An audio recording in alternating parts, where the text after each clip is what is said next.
22장 14절부터 23절까지입니다. 사도행전 22장 14절부터 23절까지 23절 좀 마무리가 좀 그래요. 그러니까 마지막 우리 잘 읽으셔야 됩니다. 함께 선포합니다. 그가 또 이르되 우리 조상들의 하나님이 너를 택하여 너로 하여금 자기 뜻을 알게 하시며 그 의를 보게 하시고 그 입에서 나오는 음성을 듣게 하셨으니 네가 그를 위하여 모든 사람 앞에서 네가 보고 들은 것의 증인이 되리라. 이제는 왜 주저하느냐? 일어나 주의 이름을 불러 세례를 받고 너의 죄를 씻으라 하더라. 후에 내가 예루살렘으로 돌아와서 성전에서 기도할 때에 황홀한 중에 봄에 주께서 내게 말씀하시되 속히 예루살렘에서 나가라. 그들은 내가 내게 대하여 증언하는 말을 듣지 아니하리라 하시거늘 내가 말하기를 주님 내가 주를 믿는 사람들을 가두고 또 각 회당에서 때리고 또 주의 증인 스데반이 피를 흘릴 때에 내가 곁에 서서 찬성하고 그 죽이는 사람들의 옷을 지킨 줄 그들도 아나이다. 나더러 또 이르되 떠나가라. 내가 너를 멀리 이방인에게 보내리라 하셨느니라. 이 말하는 것까지 그들이 듣다가 소리질러 이르되 이러한 자는 세상에서 없애버리자 살려둘 자가 아니라 하여 떠들며 옷을 벗어 던지고 티끌을 공중에 날리니. 아멘. 우리가 신앙생활을 해나가면서 하나님이 우리를 위해서 예비해 놓으신 그 은혜는 우리가 생각하는 것보다 훨씬 크고 놀랍습니다. 오늘 우리가 찬양을 드렸던 것처럼 내 주 하나님 넓고 큰 은혜는 저 큰 바다보다 깊다, 이렇게 표현을 하고 있습니다. 그 작곡을 하신 분은 뭔가 그 하나님의 은혜의 크심을 아는 거예요. 하나님의 은혜가 얼마나 크고 얼마나 깊고 또 얼마나 높다라는 것을 이는 아는 거죠. 하나님의 그 은혜를 우리가 얼마만큼의 깊이 또 얼마만큼의 높이를 체험하느냐에 따라서 사실은 우리 신앙생활이 많이 달라집니다. 자, 이토록 하나님이 우리를 위해서 예비하신 은혜는 눈으로 볼 수도 없고 또 손으로 만질 수도 없고 우리가 생각할 수도 없을 정도로 하나님의 은혜가 너무 크고 사실 놀라운데 우리는 그것을 온전히 누리지를 못합니다. 왜냐하면 급해요. 급해. 신앙생활이 그냥 급하다고요. 천천히 하나님 앞에 머물면서 그 하나님의 뜻과 또 그분의 마음, 또 그분이 무엇을 원하시는지를 우리가 알고 사실은 움직여야 되는데 우리가 그렇지 못해요. 여전히 우리 안에는 그런 어떤 율법적 행위가 항상 우리를 앞서가요. 그래서 잠잠히 하나님을 기다리는 것이 참 어렵습니다. 저 역시도 그래요. 정말 하나님 앞에 잠잠히 머물면서 그분이 예비하신 은혜들을 내가 보고 누리고 또 듣고 해야 되는데 급해요. 그냥 조금 앉아있으면 이것도 해야 되는데 또 저거 해야 되는데 이것도 해야 되는데 자꾸 그런 해야 할 일에 내가 이끌려가는 것을 느낄 수가 있습니다. 그러니 참 하나님 앞에 이렇게 잠잠히 머무는 게 참 얼마나 어려운지. 그렇게 우리가 신앙생활을 하면 우리는 백전백패지요. 마치 이런 거하고 똑같아요. 그냥 대답도 떠오르기 전에 우리 시장 가자. 그래놓고 시장 가서 이제 또 뭘 사고 시장을 어떻게 가고 말하려고 하는데 벌써 가고 없는 거예요. 우리가 마치 그런 신앙생활을 하고 있지 않나. 예수 믿어라, 예수 믿습니다 라면 이제 그때부터 뭔가 차근차근 시작이 돼야 되는데 벌써 없어. 그냥 가고 어디로 갔겠습니까? 선교하러 가고 죽으러 가고 뭐 일하러 가고 없는 거예요. 하나님은 더 많은 것을 보여주고 싶고 더 많은 것을 이렇게 누리도록 해주고 싶으신데 없는 거예요. 그렇게 하나님 앞에 이제 머무는 그 시간들이 우리에게 사실 이제 없습니다. 하나님이 우리를 부르시고 하나님이 우리를 구원을 하실 때 우리가 아무 걱정 안 하고 신앙생활을 할 수 있도록 사실 하나님이 하세요. 하나님이 하신다. 그런데 우리가 너무 급하다 보니까 그런 하나님이 행하시는 일들을 우리가 이제 온전히 누리지 못하고 그저 열심히 내가 뭔가를 해야 되는 그런 신앙으로 가다가 어떻습니까? 심리도 못 가서 발병 나는 거예요.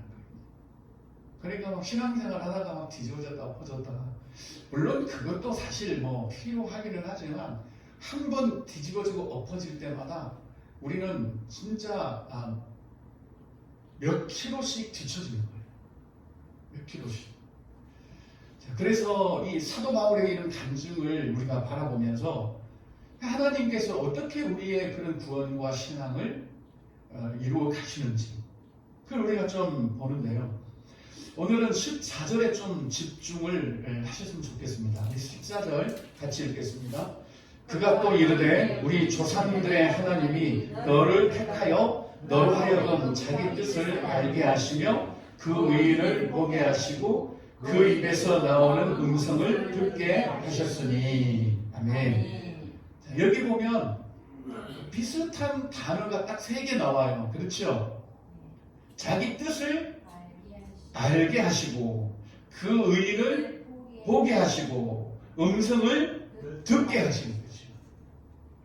그러니까 알게 하시고 뭘? 하나님의 뜻을 알게 하시고 또 그 의를 다시 말하면 우리의 주님을 보게 하시고 또 그 입에서 나오는 음성을 듣게 하시고 그런 다음에 15절 시작 네가 그를 위하여 모든 사람 앞에서 네가 보고 들은 것의 증인이 되리라. 아멘. 그러니까 하나님은 우리에게 증인 되라고 하는 게 중요한 게 아니에요. 야, 너 나가서 증거해. 이게 아니고 그렇게 할 수 있도록 알게 하시고 보게 하시고 듣게 하시는 겁니다. 그렇게 우리를 준비시켜서 그렇게 준비시킨 다음에 우리에게 증인 되라고 하지요. 아니, 증인이 하나도 모르고 또 본 것도 없고 들은 것도 없어. 그러면 이 증인은 이 가짜예요. 거짓입니다. 그래서 증인이라고 하면 모름지기 뭔가를 알아야 돼요. 아는 것을 증언해야 돼요. 또 본 것을 증언해야 돼요. 또 들은 것을 증언해야 되는데 증인이라고 하는 사람이 그냥 아무것도 몰라요. 그래서는 이제 안 되기 때문에 하나님이 다 준비시키는 겁니다. 가장 먼저 중요한 것이 뭐죠? 하나님의 뜻을 알게 하는 거예요. 우리가 진짜 하나님의 뜻을 모르면요 분별이 안 생깁니다. 진짜 엉뚱한 데 총질하고 엉뚱한 데 삽질하고 그래요. 자기 아군에게 막 총 쏴대고 그래요. 하나님의 뜻을 알지 못하는. 지금 그런 일들이 어마어마하게 많이 일어나고 있지요. 이건 피하 식별이 안 돼요. 누가 적군이고 누가 아군인지 누가 우리 편이고 누가 상대편인지 이거 모르고 그냥 막 총 쏴대고. 왜요? 하나님의 뜻을 모른다는 거죠. 하나님의 그 뜻을 알면 다 분별이 되는 거예요. 하나님의 뜻을 우리가 알면 알수록 모든 것이 명확해지는 거죠. 하나님의 뜻을 알면 모든 것이 이해가 되는 겁니다. 그래, 하나님이 그렇게 하셔. 우리 솔직히 이렇게 다른 사람 보면 이해 안 되잖아요. 근데 하나님의 뜻을 알면 이해가 되는 겁니다. 여러분, 스데반은 머리가 좋아서 그런 거 아니에요? 스데반은 이해심이 많아서 그런 것 아닙니다. 스데반은 정말 이렇게 남들을 잘 이해할 수 있는 사람이기 때문에 돌에 맞아 죽어가면서도 저 사람들을 하나님 용서해 주세요 이렇게 한 게 아니에요. 왜 그렇게 했을까요? 하나님의 뜻을 알았기 때문에. 나에게 지금 돌을 던지는 저 사람들을 향한 하나님의 뜻이 뭔가를 알았기 때문에 스데반은 그래 할 수가 있었던 겁니다. 우리도 마찬가지예요. 하나님의 뜻을 알면 이해가 되는 거겠다. 이해가 되고 나도 이해되고 다른 사람도 또 이해할 수 있고 그래요. 그래서 가장 먼저 자기 뜻을 알게 하시는 거예요. 가장 중요한 게 우리가 하나님의 뜻, 진짜 하나님의 마음입니다. 신앙생활은 하나님의 마음을 아는 것으로부터 시작이 됩니다. 예수께서 이런 마음이 없는 신앙을 질타하셨죠. 너희가 입술로는 공경하지만, 입술로는 하나님을 공경하지만 마음은 멀다라는 겁니다. 하나님의 마음을 알지 못하고 신앙생활하는 바리새인들을 향해서 예수께서 하신 말씀입니다. 우리가 하나님의 뜻을 알아야 돼요. 우리의 가장 보편적인 기도 제목이 뭡니까? 하나님의 뜻대로 살기 원합니다. 그런데 하나님의 뜻이 뭐죠? 명확하게 아는 사람이 있나요? 없죠. 하나님의 뜻을 우리가 알아야 돼요. 그래서 성경을 우리가 펴는 이유도 여기에 담겨있는 하나님의 뜻, 하나님의 마음, 이거 우리가 알기 위해서 또 성경을 읽고 묵상하는 겁니다. 그래서 하나님의 뜻을 알면 모든 것이 분별이 됩니다. 이게 분별이 되면 사실 근심, 걱정, 염려거리도 많이 사라지겠죠. 하나님의 뜻을 알면 진짜 많은 걱정거리들, 불안, 두려움들도 많이 해소가 될 겁니다. 하나님 아버지의 뜻을 몰랐던 12 제자들을 보십시오. 내 걱정하고 내 불안해하고 우리의 죽게 된 것을 왜 안 돌아보십니까? 그리고 막 이 예수를 붙잡고 투정을 하고 또 향유를 붓는 그 여인을 향해서도 이 돈 가지면 수많은 사람을 도와줄 수 있는데 왜 허비하냐 그러고 또 누룩 조심해라 그러니까 빵 가져오지 않은 것 때문에 그럴 줄 알고 또 걱정하고 그런데 그들이 오순절 성령이 임하셔서 성령께서 모든 것을 가르쳐 주시고 알려주셨을 때 하나님의 뜻이 뭔지를 분명하게 알았기 때문에 그들은 두려워하지 않았어요. 걱정하지 않았습니다. 베드로 옥에 갇혔어도 그는 두려워하지 않고 걱정하지 않았습니다. 예루살렘에 큰 핍박이 일어났을 때도 그들은 두려워하거나 걱정하지 않았습니다. 왜요? 하나님의 뜻을 명확하게 그들은 알았기 때문에. 그래서 우리에게 가장 중요한 것은 하나님의 뜻을 아는 건데 이건 우리가 알 수 있는 게 아닙니다. 하나님이 알게 하십니다. 성령을 통해서 우리에게 가르쳐 주시고 또 성경에 이미 계시된 그런 하나님의 뜻이 뭔지 이 세상을 향한 하나님의 뜻이 뭔지 각 사람을 향한 하나님의 뜻이 뭔지 그리고 악하고 악한 인간을 향한 하나님의 뜻이 뭔지 이 나라 백성들 모든 열방들 민족들 그리고 2020년도를 향한 하나님의 뜻이 뭔지를 다 우리로 하여금 알게 하시는 것이 하나님의 목적이에요. 그래야 우리가 이리 갈까 저리 갈까 방황하지 않고 한 길로 갈 수가 있습니다. 하나님의 마음을 우리는 깊이 알아가야 돼요. 사실 아직도 우리가 하나님의 마음을 잘 몰라요.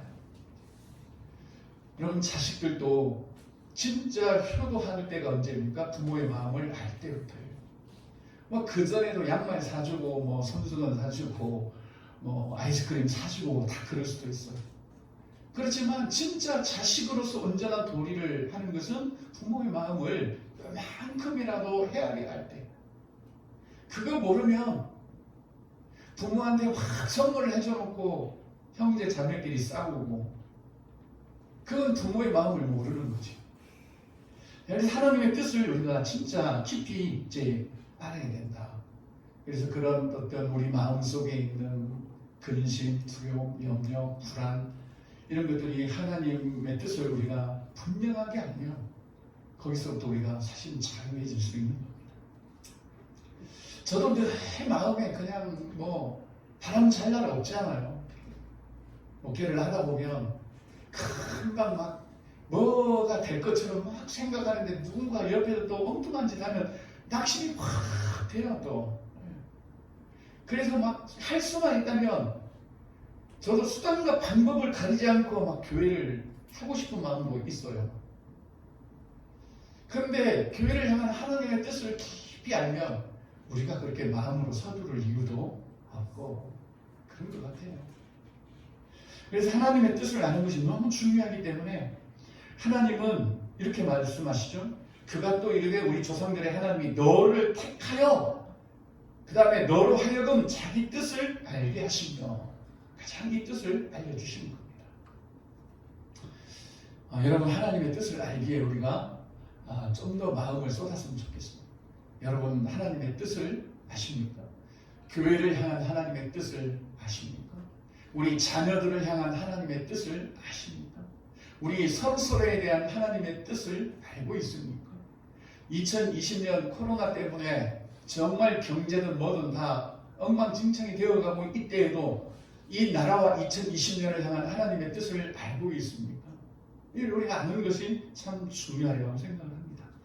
그래서 알게 하신다는 거죠. 그 다음에 그 일을 보게 하십니다. 우리가 주를 보게 한다는 거죠. 주님은 우리가 두 눈으로 보는 것이 아닙니다. 그렇죠? 우리 일상의 삶 속에서 우리가 주님을 보는 아이고 나의 주님이 이런 일도 간섭하시네? 보는 것이 우리가 전혀 예상 밖의 일이 일어날 때 또 우리는 아니라고 생각했는데 맞다라고 일이 이루어질 때 우리는 여러 그런 상황 속에서 주님을 보는 거죠. 주님이 하셨네. 주님이 이렇구나. 주께서 이래야 이래 하시구나. 주를 보는 거죠. 그래서 요한 사도를 그렇죠. 우리가 눈으로 본 바요. 또 손으로 만진 바다. 그렇게 주님은 우리에게 이제 나타나신다. 이 말씀을 하십니다. 그리고 그 입에서 나오는 음성을 듣게 하십니다. 음성을 듣게. 이 부분이 세 번째 뜻을 알게 하시고 주를 보게 하시고 음성을 듣게 하시고. 근데 이 세 번째 가장 어려운 것 같아요. 막 들으려고 하면 안에서 막 몸부림이나 못 기다려 그냥 확 하고 말지 그걸 못 기다리는 거예요. 그냥 내가 뭔가 이게 통찰이 딱 오면 그걸 그냥 해버려야지 그걸 언제 기다리고 있어요. 다른 사람이 나 같이 해가려고 나. 기다리기 참 힘들어요. 이게. 하나님이 왜 다윗을 칭찬했겠습니까? 이거 했기 때문에 그래요. 늘 주님의 음성을 들어요. 그가 정말 이제는 이스라엘의 왕이 될 수 있는 사울을 죽었죠. 그래서 이제는 이스라엘 왕이 될 수 있는 그런 모든 환경이 다 갖춰졌어요. 그런데도 물어봅니다. 주님 어찌할까요? 그래서 들립니다. 또 이스라엘로 가지 말고 헤브론으로 가서 거기서 먼저 그 지역의 왕이 되라. 그런 다음에 이스라엘로 와서 이스라엘 왕이 되잖아요. 우리 같으면 하나님께서 사울 왕을 이제 다 제거해 주셨네. 그러면서 뒤도 안 돌아보고 이스라엘로 확 가서 왕이 됐을 거예요. 그런데 다윗은 그렇지 않습니다. 그래서 다윗을 내 마음에 합한 자다. 정말 다윗을 좋아했고 다윗을 사랑했습니다. 하나님이 누구를 그렇게 좋아하시겠습니까? 그냥 그분의 마음의 음성을 듣고 기다리는 사람들을 참 하나님 좋아하시는 것 같아요. 하나님은 사실 떡에는 관심 없습니다.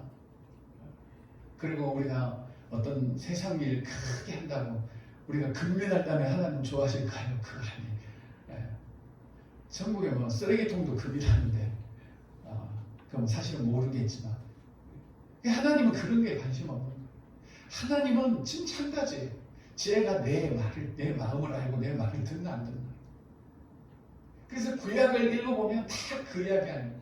너희가 내 말을 듣지 않고 너희가 나에게 귀 기울이지 않고 너희가 나를 기다리지 않고 다 그 이야기를 선지자를 통해서 하십니다. 하나님은 딱 그거예요. 우리가 그냥 주님을 기다리고 또 주님의 마음을 알고 또 주님의 음성을 들으려고 해요. 안 들리죠. 아마 주님의 음성을 들으려면 한 시간 넘게 더 실험해야 될 거예요. 처음에는 내 생각이 음성이 들리죠, 귀에. 그 다음에 오는 게 뭐라고요? 사단의 또 음성이 또 들리죠. 그런 다음에 세미하게 주님의 음성이 들려오는데 그 주님의 음성은 뭐죠? 내가 생각하는 것과 완전히 다를 수도 있고요. 내가 가려는 길이 아닐 수도 있고. 그러니까 우리는 이거 아니야 라고 그걸 무시해버릴 때가 참 많이 있습니다. 그러다 보니까 우리의 신앙 자체가 많이 꼬이고 엮이고 그러는 거예요. 그래서 이 주께서는 이 바울을 열방의 증인으로 보내기 위해서 먼저 이것을 준비시키신 거죠. 알게 하시고 또 보게 하시고 듣게 하시고. 자, 그런 다음에 세례를 받고 또 이제 예루살렘으로 돌아왔을 때 18절에 우리가 봄에 주께서 말씀하시되, 그래서 여기 이제 바울이 보는 거죠. 봄에 또 주께서 내게 말씀하시되, 이거 듣는다는 거죠. 그 다음 뭐라 했습니까? 같이 읽어볼까요? 속히 예루살렘에서 나가라. 그들은 네가 내게 대하여 증언하는 말을 듣지 아니하리라 하시거늘. 너는 속히 여기서 떠나라. 쟤를 안 듣는다는 겁니다. 그러니까 이 바울이 뭐라 그러는 줄 아십니까? 19, 20절의 이야기예요. 주님이 바울에게 말씀을 하십니다. 야, 예루살렘에서 나가. 왜요? 예루살렘 사람은 네가 말해도 안 들어. 듣지 않아. 그러니까 빨리 나가. 이럴 때 대부분은 이 바울처럼 우리도 그래요. 바울이 뭐라는가 하면 내가 말하기를 주님, 내가 주를 믿는 사람들을 가두고 또 각 회당에서 때리고 또 주의 증인 스데반이 피를 흘릴 때 내가 곁에 서서 찬성하고 그 죽이는 사람들의 옷을 지킨 줄 그들도 압니다. 주님, 쟤들이 내 말을 안 듣는 것은 내가 그런 사람이었기 때문에 안 듣는 거지요. 누구를 보고 있어요 지금? 자기 자신을 보고 있는 거죠. 이게 우리 약점인 거예요. 바울은 지금 예루살렘 사람들이 자신이 전하는 말을 안 듣는 것을 자기 때문인 것으로 알고 있는 거예요. 내가 이전에 이렇게 했기 때문에 이 사람들이 안 듣는다. 스데반 죽일 때 내가 찬성하고 이런 것을 알기 때문에 이 사람들이 안 듣는다라고 지금 주님께 말씀드리는 거예요. 근데 20절, 21절 같이 봅시다. 시작. 나더러 또 이르시되 떠나가라. 내가 너를 멀리 이방인에게 보내리라 하셨느니라. 여기 기록은 안 되어 있지만 주님께서 이렇게 말씀하셨을 것 같아요. 야, 걱정하지 마라. 너 때문에 쟤네들 안 듣는 거 아니야. 너하고 아무 상관없어. 그러면 네가 잘했다면 쟤네들이 듣겠냐? 네가 성실하게 착하게 살았다면 쟤들이 내 말을 듣고 아멘, 나 예수 믿습니다 그러겠냐? 아니다. 너 자신 보지 마라. 그냥 내 말 들어라. 내 말 듣고 그냥 떠나라. 쟤네들이 안 듣는 것은 내가 너를 멀리 이방인으로 보내려는 이 뜻 때문에 그렇다는 거죠. 그러니까 우리는 항상 우리 자신을 봐요. 저도 항상 그냥 이 바울하고 똑같아요. 누가 신앙생활 이게 제대로 못하고 그러면 내가 말씀을 잘못 전한 거고 내가 목회를 잘못해서 그런 거고 다 그렇게 생각이 돼요. 근데 주님은 그게 아니라는 거예요. 한 사람이 예수 그리스도의 말씀을 듣고 그가 구원받고 하는 것들이 우리의 과거, 현재, 미래에 달리지 않다라는 거죠. 그러면 정말 똑똑한 사람, 그런 사람들만 다 증인이 돼야 되네요. 근데 우리는 늘 그래요. 그래서 하나님이 알게 하시고 보게 하시고 듣게 하시는 거예요. 왜? 그것만 보라. 그것만. 우리 자신 들여다보지 말고 내 과거가 어땠는지 거기에 빠지지 말고 그것 때문에 하나님의 그런 역사가 뭐 이렇게 멈춰지거나 하나님의 역사가 안 일어나거나 그런 게 아니에요. 중요한 것은 내가 과거에 이 바울처럼 이러이러했으니까가 아니라 우리가 하나님의 뜻을 모르고 그분을 보지 못하고 그분의 음성을 듣지 않기 때문에 그러는 거지 전혀 우리하고 상관없습니다. 그러니까 우리가 신앙생활 할 때 우리 자신 보면 안 돼요. 우리는 누구 안 죽였잖아요. 지금 바울은 스데반 막 죽이는데 가담하고 그랬지만, 그러니까 우리 자신을 볼 게 아니라 하나님이 알게 하시는 그 하나님의 뜻에 집중하고, 그분을 우리가 보는 데 집중하고, 그분의 음성을 듣는 데 집중해야 되는 거예요. 이거 안 하면 우리 신앙생활이 꼬이기 시작을 합니다. 우리 자신 들여다봐야 아무 소망 없습니다. 저도 저 자신 이렇게 들여다보면 지금이라도 살을 써야 돼요. 우리 이 선한 것 없습니다. 우리 안에. 그런 우리를 들여다보거나 모든 것이 나 때문이라고 생각을 한다면 그건 이미 우리가 영적 침체에 빠질 수 있는 그런 길로 들어선 거예요. 그렇지 않다는 겁니다. 행간을 읽어보면 그러는 거예요. 바울은 나 때문입니다. 나 때문입니다. 내가 스데반을 죽이는데 참동을 했고 저 사람들이 그걸 알고 있기 때문에 주님의 말씀을 안 듣습니다. 그런데 주님은 아니다. 내가 너를 다른 이방인들에게 보내려는 뜻 때문에 그런 거다. 바로 그렇게 주님이 말씀을 하십니다. 그러니 우리가 주님의 뜻을 알면 이런 것이 얼마나 잘 이루어지겠어요. 바울도 이걸 모르니까 나 때문에 그렇다라고. 그래서 주님의 뜻을 보여주는 거예요. 바울한테. 떠나가라. 내가 너를 멀리 이방인에게 보내리라. 이게 나의 뜻이다. 이걸 알면 바울이 스스로 자책할 필요가 없는 거죠. 자유하게 되는 거죠. 그래서 하나님께서 이거를 알게 하시고 그런 거예요. 우리가 신앙생활을 하면서 자꾸 꼬이고, 그렇죠? 우리가 앞으로 나가지 못하고 갔다가 다시 뒤로 왔다가 또 갔다가 또 왔다가 계속 이런 일들이 되풀이되는 것은 우리가 하나님께서 하시는 여기에 집중하지 않고 자꾸 우리 자신에게 집중하기 때문에 그렇다는 거죠. 우리가 원인이 될 수가 없어요. 하나님 전능하십니다. 그분은 스스로 하시지. 그분은 스스로 운행하시고 지금도 그분이 딱 정한 뜻을 향하여 모든 역사가 흘러가고 있는 거예요.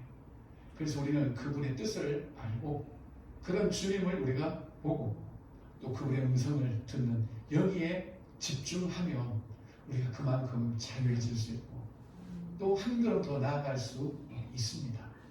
절대 우리 들여다보지 말고 우리가 주님의 뜻을 아는데 우리 온 마음을 다 쏟아주셨으면 좋겠습니다. 네.